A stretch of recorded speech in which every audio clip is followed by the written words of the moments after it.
ఈ మధ్య ఈ గోల్డ్ షాప్స్ ఏదేదో స్కీమ్స్ అంటున్నారు, అదేంటి అది, ఏమైనా ఐడియా ఉందా?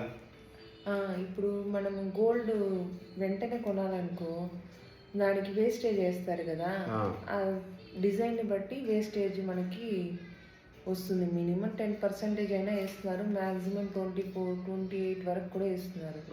సో మనకి ఎక్కువ కాస్ట్ అవుతుంది కదా. సో ఇలా మంత్లీ స్కీమ్స్ ఉన్నాయి.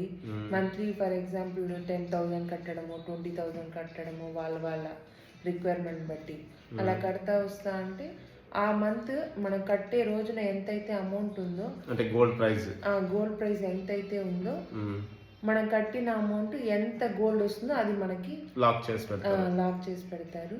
సో ఇలా ఓవర్ ఏ పీరియడ్ 1 year కడితే 11 to 12 months ఉంటుంది స్కీమ్స్. సో 11 months 12 months కడితే మనకి 12th month వెళ్ళి గోల్డ్ తీసుకుంటే మనకి వితౌట్ వేస్టేజ్, అంటే వేస్టేజ్ అప్ టు 15% షాప్స్ని బట్టి ఉంటుంది. అప్ టు 15% వేస్టేజ్ లేదు మీకు, మీరు తీసుకునే గోల్డ్కి అప్ టు 18% లేదు అని షాప్స్ని బట్టి ఉంటుంది. దానికి పైన ఏదైనా వేస్టేజ్ ఉంటే, అంటే 24% గోల్డ్ తీసుకున్నాం అనుకో వేస్టేజ్ వచ్చేది.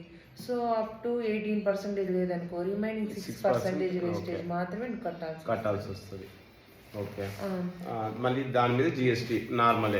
జిఎస్టీ ఈ రోజు కొన్నా కట్టాల్సింది, స్కీమ్ ప్రకారం కొన్నా కట్టాల్సింది.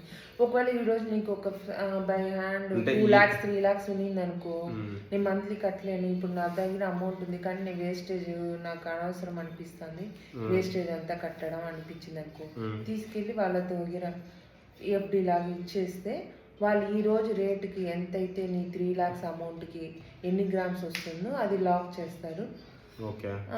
11 months or 12 months తర్వాత ఆ గోల్డ్ నువ్వు జ్యువెలరీ కొనుక్కోవచ్చు.